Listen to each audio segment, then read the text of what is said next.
This afternoon, we have another keynote presentation with Professor David Hughes. He's the founder of PlantVillage, a global initiative empowering farmers worldwide with AI-driven solutions. He's also a professor at Penn State University in the Department of Entomology and Biology, and he's also the Dorothy Huck and excuse me, Dorothy for Huck and G. Lloyd Huck Chair in Global Food Security. So without further ado, please welcome Professor David Hughes. A round of applause for our keynote speaker, please.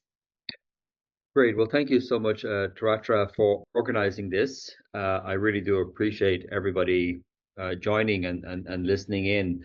So I think this is, of course, a really, really important topic, and really appreciate you, Taratra, putting it on. It really is something that deserves a lot of attention. So what I want to do in this talk is maybe spend about 40 minutes talking about what we do as PlantVillage, and then afterwards have time for questions and comments.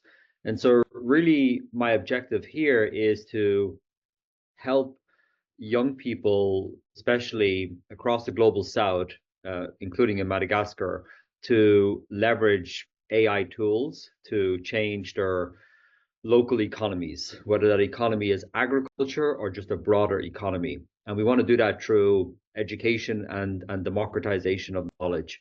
And that really comes from a perspective of being at a US land grant university. So Penn State, where I'm at, is a US land grant. And I'll talk about Penn State. I'll talk about the work that we do as part of the USAID Innovation Lab, so funded by the United States government. I'll talk about PlantVillage, which is a public good at the university. And I'll also talk about PlantVillage Plus Inc., which is a private company that we're scaling out in order to have sustainability. And that company is partially owned by Penn State and then myself.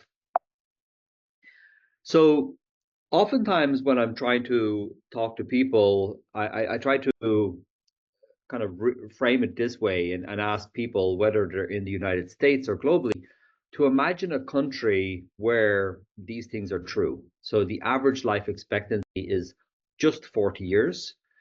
Child mortality is very high. About one third of children are dying before the age of 5. Less than 5% of people have access to indoor plumbing. 52% of your income is spent on food. So a large amount of the money you have has to go to food. Very little government help, and a lot of corruption at the government levels. Now, if I ask you to imagine that country, what is the country that comes to your mind? The answer is America, but not America today, but America in 1855.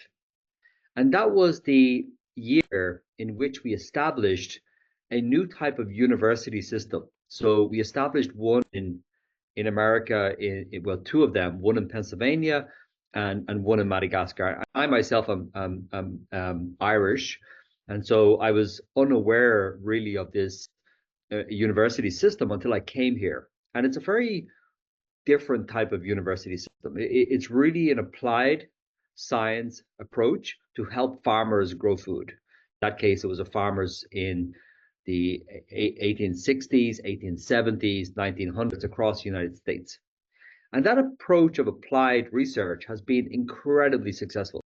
So American agricultural productivity is very, very high. And it's very high because of the application of science. So we apply science and we grow a lot of food in predictable ways. Now, as I mentioned, I'm Irish, and my country, you may know, went through a famine roughly, a few years before Penn State got established. And during that famine, about 1.2 million people died, and about 1.5 million people emigrated. And the problem was a lack of knowledge and tools and science available for smallholder farmers here to cope with pests of potato. But the situation has not changed. In many places in Africa today, you see women, predominantly women, doing the same thing. They're using old-fashioned tools like hoes to take out tubers from the ground, like sweet potato or cassava, etc., and they often have diseases. And this is a poor tool for the job. And here's a friend of PlantVillage who is the former US ambassador to UNFAO and the World Food Program, Kip Tom, and he's showing something he saw in Zimbabwe. And so for 2,800 years, people are using the same tool, and that's not correct. We have an unequal distribution of the future. The future is here in America, but it's not present across many locations where we need to help people grow more food. And so because of that, I founded PlantVillage at Penn State. So Penn State is a research university, a land grant university, and my vision is to enable PlantVillage to become a land grant in a phone. And Kip was kind enough to give us this declaration following some work we had done in the locust crisis. We're actually building a locust tool for Madagascar at the moment, but locusts, you may have remembered in 2020, were a huge problem. So this was at a time during COVID where we couldn't have normal operations, and the locusts were really coming across East Africa, across the Red Sea, and causing massive damage. And so what we did is we leveraged smartphone technology. We weren't able to have people from Europe coming to work on the problem. So what we did was we leveraged local young people to this model, and this model is the PlantVillage Youth Team that we had established initially in Kenya, and now it's in 12 countries. So we work with professors like John Chalal here, and then a team of people, and then they're training their farmers who are helping the farmers use these technologies. So we expanded that for the locust crisis, and we were able to also get funding from Eric Schmidt, the former CEO of Google, and based upon the work we did, enabling young people to go and scout for the locust, they can then confirm that to the airplanes that would spray pesticides. We were able to help the United Nations save food for 40 million people at a value of $1.7 billion. And that was based upon young people with smartphones. And so that is a really successful model that we want to increase and scale, because the smartphone is not a phone, it's a supercomputer that is able to run AI systems, integrate with clouds, and be able to enable better decision making. And so on the back of that, because of our success during the locust crisis, PlantVillage was successful at Penn State in becoming the USAID Current and Emerging Threats to Crops Lab. And that's under the Feed the Future program of USAID. And so really at the center of our program are young people like Mercy Suma. And we have now over about 300 people working on PlantVillage in 12 countries. And Mercy is the deputy lead of Kenya, and she's working with farmers like Rosalind Akoche here, and then really thinking of this triple model of surveillance in a climate change world. So you can see here the temperatures are increasing from 1850 to 2024, 2030, and forward. And we also need to do research. So we have to do surveillance, outreach, and solutions. So in English, SOS is a mayday cry, because now really the world and agriculture is in trouble because of climate change. So we need to do surveillance and then also have research that can reach people with solutions. And so what I want to talk to you today about is what PlantVillage does on artificial intelligence. And it's critically important for you to get this message. Everything we do in AI is a public good. It belongs to everybody.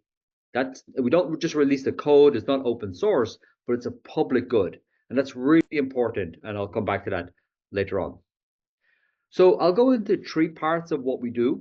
We do pattern recognition, artificial intelligence. And so that's something that you would be familiar with in the context of websites that are tracking you in order to sell you something. We do computer vision, so Instagram's ability to recognize your face when you yeah. Is there a problem? Sorry, this is probably a participant's mic open. Okay, no problem. I'm going to see what's the problem. No problem. I'll just continue. So computer vision, and then generative AI, that is ChatGPT. But let us start with pattern recognition. So I told you about the locus. We are working with professors here at the university, like Amulya Yadav, in order to take the locus data and then use convolutional neural networks with other data like the evapotranspiration, the content of the soil, the elevation of the land, and then make forecasting models for where the locus would be. So that's one example of prediction.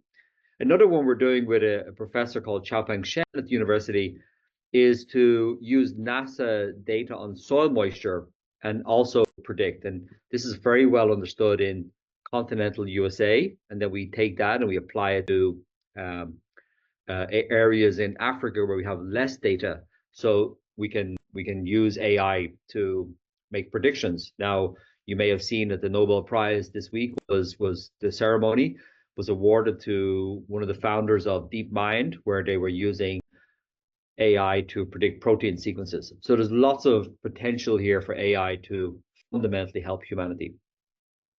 And the other example here, also with Amulya, was to leverage AI for crop growth. There's a huge amount of data out there from agencies like NASA and the European Space Agency, and then groups like UNFAO are putting this together with funding from countries like the Netherlands. And in this case, we're able to leverage that data to see what's growing in what location. So PlantVillage is putting a lot of working into bringing this data together. This is stuff that's really led by Derek Moore and our team, but also other team members like Huan Wang. And so in this case, we're bringing all that data in, which is all public data, and making it available. And so that will be important to you if you're a student. It's also important to you if you're running a company, and we provide that data to everybody for free. The second component is computer vision. So this is really building on our expertise working with the United Nations. So we build apps for UN FAO, the Food and Agricultural Organization, and we help them scale this out as a public good. So this app here has scaled out to about 65 countries. This is the one for the locust, which is scaled out to about 25 countries. And we also work with the CGIAR centers. So the fundamental problem for Rosalind here, you met Rosalind earlier, is she doesn't have knowledge for her neighbors or other farmers, knowledge on diseases. And this is Emiliana. And so what the computer vision is doing is running a convolutional neural network inside the phone that makes inference every maybe 300 or 400 milliseconds. And in this way, it puts a box. So this is object detection. It's putting a box over the problem. In this case, the problem is cassava mosaic disease. And this is really helpful because once people like Emiliana see this, then they do what's called one-shot detection. Humans are really good at this. And so therefore, the phone with its AI can help Emiliana learn what the problem is. The problem is a viral disease. So this would enable her not to replant from that material. So we would be able to give her advice immediately. And because Rosalind is the one doing this, she has a natural trust relationship with Emiliana. So in this case, we're able to bring AI to people who are living in an analog world. So the phone is present, then all of a sudden, somebody like this is using the AI on a daily basis.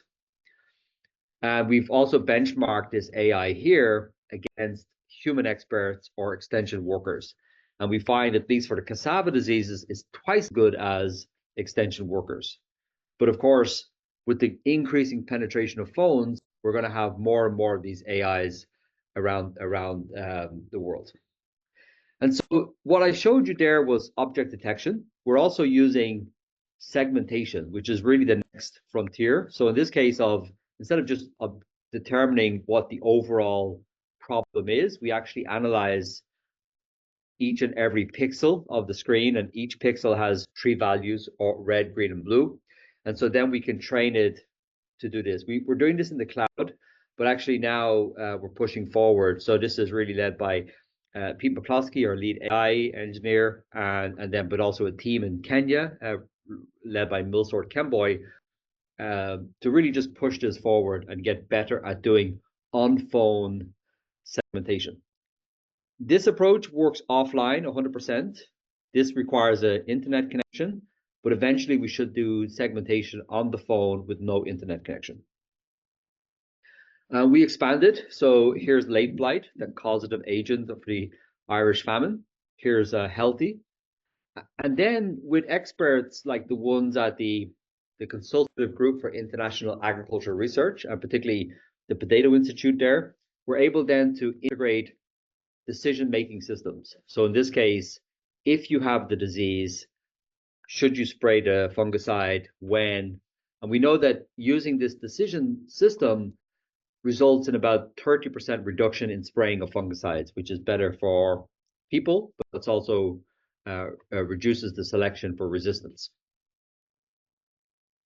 Here's an example of coffee. Of course, that's a huge crop in many countries. And here we have leaf rust, and then also diseases of the berries. And all of these object detection models can be easily built and rapidly. So we have this distributed system for scaling up.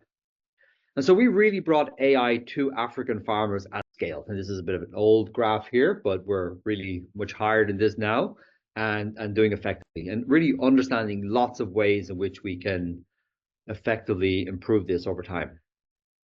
I mentioned the newer approaches. So this is segmentation on leaves. So in this case, what we've been able to do is we collect it very quickly with simple ODK forms. It goes up into the cloud, and then it gets chopped into 9 separate pieces. And then we can automatically determine what is the background versus the leaf of interest. And then we can examine what percentage of this leaf is cassava brown streak or mosaic disease. Winnie Onyango is a PhD student from Kenya here at Penn State, and she's working with Pete on this for understanding the relative percent of infection. So AI is not just a way to diagnose a problem, it's a way to do research at scale, which is also pretty cool. So we believe fundamentally in training young African researchers, technicians, scientists, and farmers. So this is our system in Kenya, and so a lot of that is annotation. So we've kind of optimized the system here at Penn State, and then Pete is training all of these young people in this case in Western Kenya, but we could do it anywhere. We're also doing it in Malawi and Ghana. So we have that competency. So then we can have a new workforce of people who know how to do AI, who know how to do annotations, build models, and then deploy models, and then test those models. And that's important whether you're in agriculture or any sector. We need lots of young people knowing how to do AI at scale, and it has to be transparent and examinable. So as part of the innovation lab, we have these emerging threats. Actually, we're working in Madagascar on this, and also Comoros, and we have problems with bananas there, like a fungal disease called tropical race 4. So we're developing these AI systems for this, and then bring it into maps like this one. So I can just kind of switch over and show you that. So here we have these maps. So this is a lot of work that Derek, I mentioned earlier, is pioneering. So the AI is in the field, it's working, but then we can zoom into a location and then check that on our cloud system. And you can ask the question, was the AI correct? And you can see how well it's done. And then you can work with the AI as a co-pilot to override it. So in this case, it's going to give a diagnosis.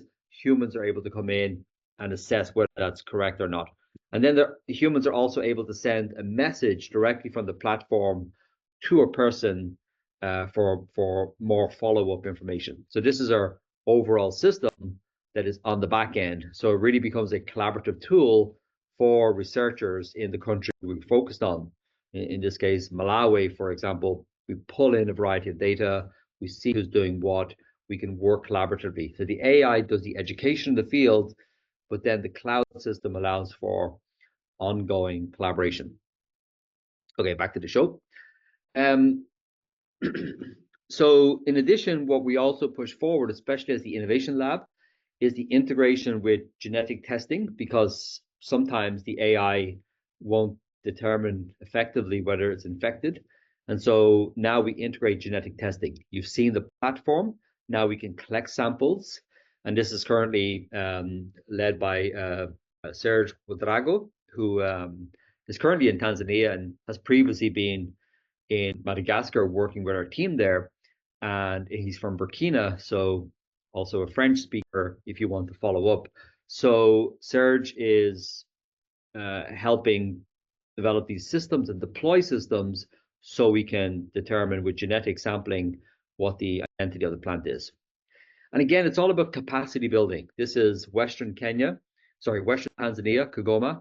And in this case, we're working with the PlantVillage team members to enable them to do the sampling and them to do the genetic analysis. So for too long, a lot of the research work has been outsourced to organizations outside the continent of Africa. Or if they're inside the continent, they're really in sort of highly privileged research institutions. We need to rapidly democratize that. We need to have loads of universities and research institutions working on these problems in order to solve food insecurity. So the cloud system that we have is great. I mentioned how it allows you to check for problems and work collaboratively. We can also bring experts in. So here's an expert from Nigeria looking at some samples that we had collected in Tanzania. He doesn't have to travel to Tanzania to look. He can just look at the cloud. And this is a new framework by which we can do virtual health tests for fields. And then because we really believe in capacity building and local autonomy and ownership, we work very closely with government in order to build up government's ability to see those maps. So here's the map that I just showed you, and now it's on a wall in the Tanzanian Plant Health and Pesticide Authority, so that Tanzanian scientists like Professor Joseph Nguru can see that. And we have people like Benuid and Viridiana helping. Viridiana is over here. So helping interpret this. So young people are very smart in technology. They're very capable, and they can help the older scientists in their government institutions or policymakers understand how to do things and how to react to problems that emerge in the agricultural systems. So the SOS model is an integrated system enabling rapid responses. The responses are also communicated outwards via this outreach component, so SOS. And this outreach component are things like roadshows, engagements, and we reach tens of thousands of farmers here so they can become aware and rapidly get up to speed with the problems helped by technology like AI. And then we have to distribute the solutions. In the case of bananas, we put in healthy material, but lots of other crops as well. There are loads of solutions out there for us to do this and be able to make the change that is necessary. Now, you might look at the platform and understand that, like many platforms, it can expand. So it started off to help farmers diagnose pests and diseases in their fields, but it can do a lot of other things now. So here's the work that we're doing with IFPRI, which is the International Food Policy Research Institute, and we're also doing with the University of Ghana. And what we're doing here is leveraging artificial intelligence to determine the nutritional composition of school meals. So school meal programs are an enormous effort globally. So a lot of institutions like World Bank, World Food Program are trying to help kids get food in schools, which is extremely important, but we don't know how successful it is. So what we've developed is an AI system with University of Ghana, with IFPRI, also in Vietnam, Sri Lanka, Malawi, and elsewhere. And in this case, we're able to determine the nutritional composition using segmentation, like I showed you earlier. So if you have something of known size, like a pop socket, then you can determine the size of the plate, and you can estimate the volume of the food. And then you can classify the food into its categories. You have to do a lot of work in kitchens to weigh the food. But if you do all of that, you can be as good as humans, within 10 to 20% as human experts, but you're 200 times cheaper. So now, because phones are ubiquitous, we can have human level experts in millions of schools across the globe. This is some of the work from Sri Lanka showing, we're picking out the plate, we're picking out the pop socket, we're picking out the rice, the mango curry, the chicken curry, and the dal curry. So really, really, I mean, these all look relatively similar, but the AI is picking them out effectively and then estimating the volumes. So this is a really game-changing technology that we're really quite excited about. But it's not just for school meals, it's also just for you. We want to launch this in Ghana and Sri Lanka and the United States soon. But we have an app that we developed that records you throughout your day. So every time you're having a meal, your phone is there, and you can take a photograph of the meal, and you can understand the nutritional composition, but also you can be encouraged to eat healthier. And not just eat healthier, which is good for you, but also eat healthier for the planet. In which way can we encourage eating behavior that reduces your carbon footprint?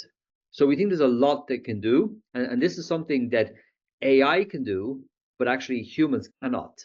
You could not have a human follow you for 60 days. This is 30 days, but we've done 60 days. You couldn't have an AI follow you for 60 days, monitoring every meal you have. But every single time you eat, your phone is there. And that's really, really powerful because that could help people globally eat better. And that really kind of speaks to, this is a picture of our university, Old Main. And it really, our university started in one way and expanded. And that's the nature of platforms. And we believe that's the same thing for the platform PlantVillage at Penn State. Because we must remember that the phone is not a phone, it's a supercomputer, but it's also a magical money-making machine. Think about what happened with the phone plus an unused car, or our car does not use a lot. Well, in that case, it became Uber or some local ride-hailing service that you have in your country. Or the empty room in your house plus the phone became Uber, the largest hotel chain in the world. And so what we're doing is working on the empty farm plus the phone to be a money-making machine to capture and store carbon. So we're working with groups like Carboneers, Biochar Life, and we ourselves as PlantVillage Plus are doing this also. Because we need to capture carbon at scale, and one way to do that is in the soil, and the phone and the AI can help in that case. And the expectation is this market will be very big, over $1 trillion by 2050. So in this way, you can waste biomass from the farm, and you can convert it to a durable form of carbon called biochar. It's essentially coal, and you can use AI to determine if everything has been done correctly. So you're going to hear a lot more of carbon capture if you haven't already, and we're not reducing emissions globally. So the expectation is that we have to remove about between 4 and 16 billion tons, billion with B, every year. We have to remove that from the atmosphere. And the best way to do that are plants. And so AI is going to be really important to do that. And we're building up this community of companies, over 40 now, helping to work on this issue collectively, so we can all build transparent, open systems of AI. Because transparency and openness is the most important part. And you can go and check out our app called the Biochar app, or you can check the website out and you can sign up and work with us on this if it's something of interest to you. In addition, what we find is really important is to help people understand this new reality. So we have a lot of these help desks that we leverage with WhatsApp. So Tracy and Chelsea and people working with Annalise McCloskey on the team are really operationalizing this, because what's important is to do this in a way that doesn't require people reinventing the solution. And I think that's a part of the problem that we see currently, and we can talk about that later on, is that we're asking a lot of young African startups to use AI or cloud systems, but we're not giving them the understanding of how all that works. And I think that's what we should do. And leveraging WhatsApp as a help desk can do that. And so collectively, we can see lots of companies figure out better ways to do things. But fundamentally, this is from the movie The Martian. Fundamentally, if we do something like capturing carbon or building AI, we have to make sure that science is front and center of this whole effort. That's vital. There's other things we can do. We can expand this for tree monitoring. Again, with segmentation, you know the size of this, therefore you can determine the size of the tree, and that can be as good as humans. So that's computer vision. Computer vision is sort of the main AI that we work with. Of course, now we're also working on generative AI, and we were even doing this before ChatGPT came out. So I mentioned on our cloud system, it helps people send messages. In this case, we have a message in Nepali, which is being sent out by Prabha on the team in PlantVillage, Nepal. But what we're trying to do is integrate ChatGPT into our system as a co-pilot. So we don't want to just leave generative AI to answer questions, because it will get things wrong. And we really see it as a way to help humans who are answering questions. So you're looking at a video now of our system whereby somebody would upload an image and the AI is not working for this particular image. So a human is looking at it. But then what we can do is have the human get some text and then add additional text on top of that. So this will rapidly reduce the workload on people answering questions. And that's an approach that we think is very useful by leveraging AI, not as a decision maker, but just as a co-pilot. And we see that's something that happens in the legal services, for example. So that's a good use of generative AI, but we have to be careful to make sure that if we give advice, somebody in a local institution or researcher, a public scientist, can check to see if it's good or not. And in addition to working with the public sector, we're really keen to work with the private sector. So PlantVillage Plus is the company that I mentioned at the beginning that we're spinning out of Penn State University. So that's one way in which we're selling farmers inputs and things to help them grow more food. We're also working with the mega companies like Google. So they have this really cool system in Google Research based in India on identifying fields. We're working with Google Research on this new approach they have for forecasting drought. So we have this, we're currently evaluating a new AI model that they've developed for forecasting drought. So we think that the mega companies like Google, et cetera, are really helpful here because they have the compute power and scale. But we want to make sure it's also hand in hand with local government and scientists who are not paid by any company, so that we can critically evaluate if their models are correct and what is the benefit and utility. And I say that because we've just gone through this revolution in AI. Here's Sam Altman, who created OpenAI, initially with Elon Musk, and said it was going to be open. It's in the name, but it is not open. You cannot examine the algorithms, and you can't use it in whatever way you want. It was also initially meant to be for the benefit of humanity, and it's not. Microsoft came in and became the majority shareholder, and so now humanity only gets a benefit after Microsoft gets paid. And Sam Altman went to Congress and said he doesn't care about money, but then very recently he changed the structure and he's going to own a certain percent of the company, about 7%.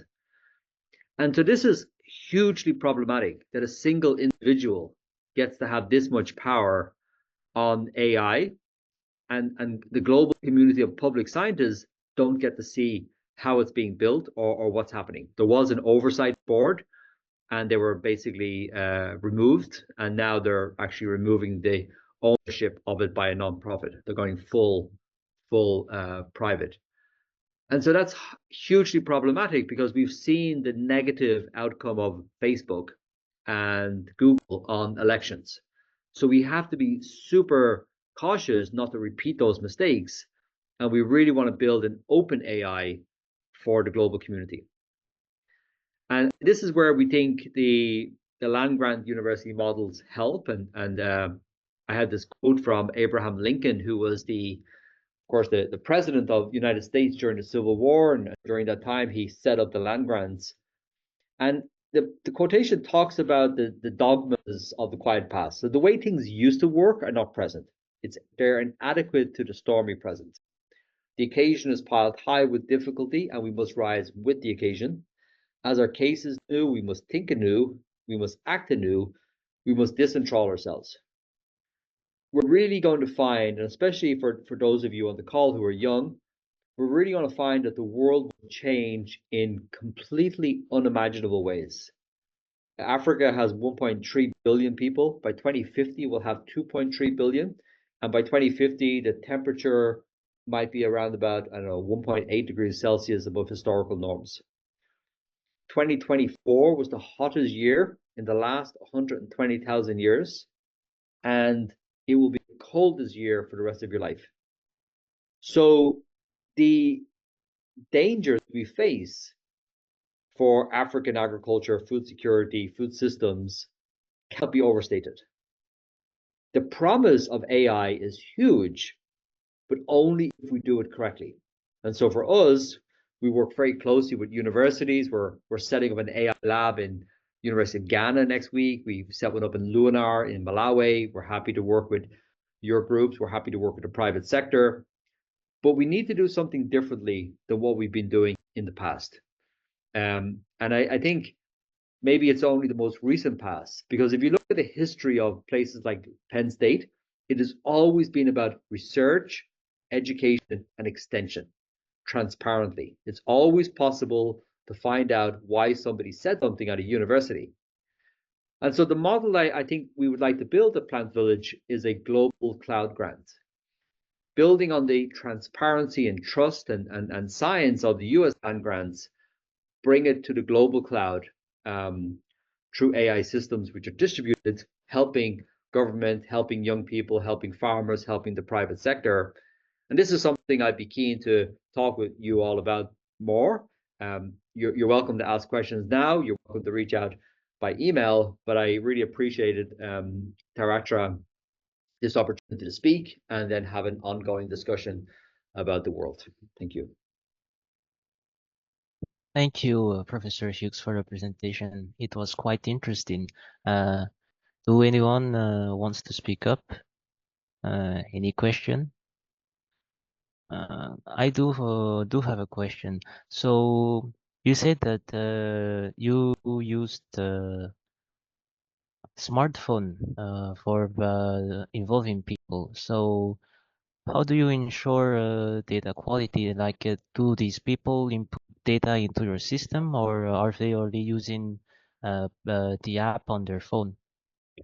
They use the app on the phone, so we don't use that data to build the models. We just build the models by collecting the data ourselves. We have a team of people who go out to collect the data, and it's important to collect it in a way that has sufficient diversity, so we're not creating a bias in the system. So we do reach out to people and have that data collection. The farmers are just using it as an educational tool.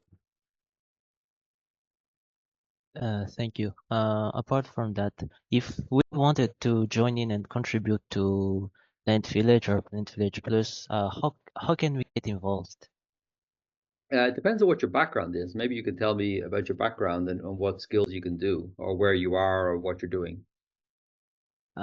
So I'm actually a data scientist. I've been working in the industry for quite some time, mostly in epidemiological research. I've done research on epidemiological models, compartmental models, and how we can integrate the machine learning models into those systems.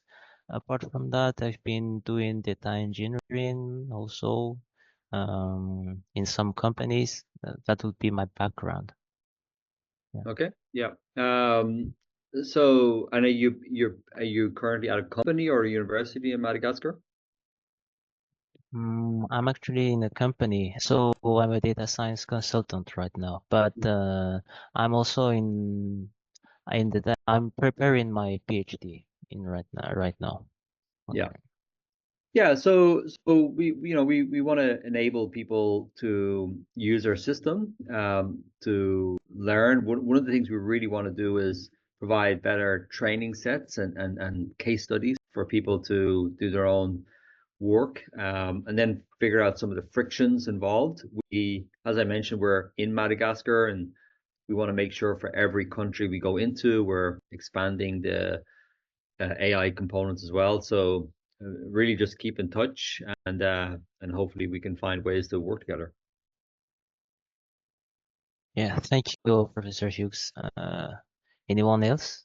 Maybe. Yes, we have a question from Sienka Dunia. Please feel free to unmute yourself. Hi, sorry, I came in really late. Not really late, but in the middle of the presentation. I was curious to know what defines the types of interventions, and especially when you choose, okay, what kind of problems you have to be solving, or what kind of crops you are selecting to study, and also what is guiding the choice of countries that you are participating in. And yeah, those are like the first questions. Can I come back later with other question, or should I just ask all the questions at the same time? No, I'll answer those two questions. Thank you. So we typically try to focus on the crops of greatest importance. So maize, cassava, for example. But then locally we might have people relying upon certain crops like banana or sweet potato. So it really is done based upon how we can help the most people at once. So that's a really important point. And then in terms of the other part of the question, which is, how do we roll out solutions? Well, there are a lot of solutions available to all these problems. These are, how do you grow more maize, wheat, potato, etc., cassava in any country? We know what the answer is. I mean, it's extremely easy. But what we miss doing is educating people at scale.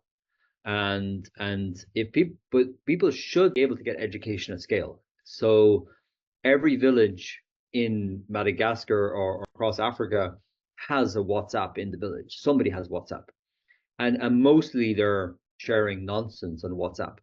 So we can use the same type of system to be sharing quality content and then employing local farmers like Rosalind to become agents to sell solutions to their neighbors. So there are lots of solutions available. So we tend to focus on big crops and then afterwards scale out those solutions. Which countries do we go to?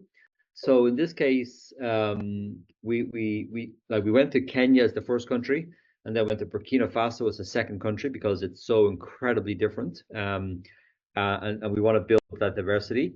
Some cases we go as part of the innovation lab to countries that reach out to us. So Madagascar is reaching out because of the issues around banana or locusts. So we tend to respond to calls or we just try to think strategically. So for example, we just entered DRC recently to work in refugee camps because there's a huge need to be there. I would like to be in Chad. Lots of places where we have to be. And then when we find out we can get successful programs there based upon how willing the people we are with are going to work with us. So that's an important component. And maybe you have additional questions. Yes, thank you so much. I'll probably be reaching out for other questions, but I have some quick ones here. I was curious, how do you mentioned that on the platform, anyone can just check the images or the model predictions and question it, and also leave comments. How do you make sure that those inputs that are like external, I believe is not by the team that built the model or necessarily work on the data, how do you make sure that those feedbacks are not biased or are implemented in a way that does not harm the model? And I'm also curious on, especially when you mentioned that you built the model and then you deployed them in local farms. Uh, have you faced any cases wherein the model that you built was kind of does not really fit what is going on in the fields, and how do you mitigate such scenarios? Yeah, so for the first question, what we do is we work very closely with experts, and then everybody is tracked on the platform. So we can see whether somebody deleted something, said something, provide comments, etc. It's actually quite difficult to get people to work on the platform and provide comments. People who are knowledge experts, so they know the problems of cassava, banana, etc. They tend not to work um, on these open platforms like Wikipedia or GitHub, etc. The computer scientists are really good at collaboratively working, but the traditional scientists on agriculture are not. They have a very different incentive structure, so that's a major problem. So the question you have is actually not such a big issue. It's actually difficult for us to get people to work on things because they have different incentive structures like publishing papers or getting grants. The second question, we don't encounter this. You know, we haven't had our AI do anything wrong. Of course, we're super careful not to have it say the wrong thing, but this is not the problem. The problem is that uh, there's maybe 30 million farmers across sub-Saharan Africa, and less than maybe 1% are getting regular good knowledge. So the problem is not having an incorrect AI. The problem is how do we scale up this in appropriate ways, local languages, but then do it not just as the phone giving advice, as part of the overall package, like those road shows, also providing access to solution like clean seeds, better planting material, fertilizer, etc. So there's lots of things that we have to do, and having the AI go wrong is not a big concern. It's developed in a way that's just an educational tool, a little bit like a navigation system in your car. You can choose to follow the navigation system. You can stop the car. You can get out of the car. There's lots of things that you can do here. But we are, of course, very thoughtful about it. And that's why we insist that all of our work is open and transparent.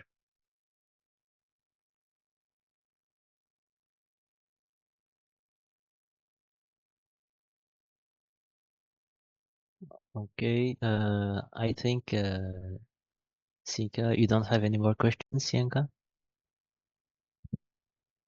I think I will reach out through emails. Okay. Um, Anyone else, maybe? Okay, so we don't have any more questions. Okay. Okay. Thank you, Professor Hughes, for your presentation. On behalf of IndabaX Madagascar, we really appreciate your help, and it was a great talk. As we said, Madagascar is made of farmers in general, so the presentation we had today was really insightful. Thank you once again. Please, a round of applause for our keynote speaker, Professor David Hughes. Great. Thank you all so much. Good luck with your work and keep in touch. Bye bye. Yeah, thank you.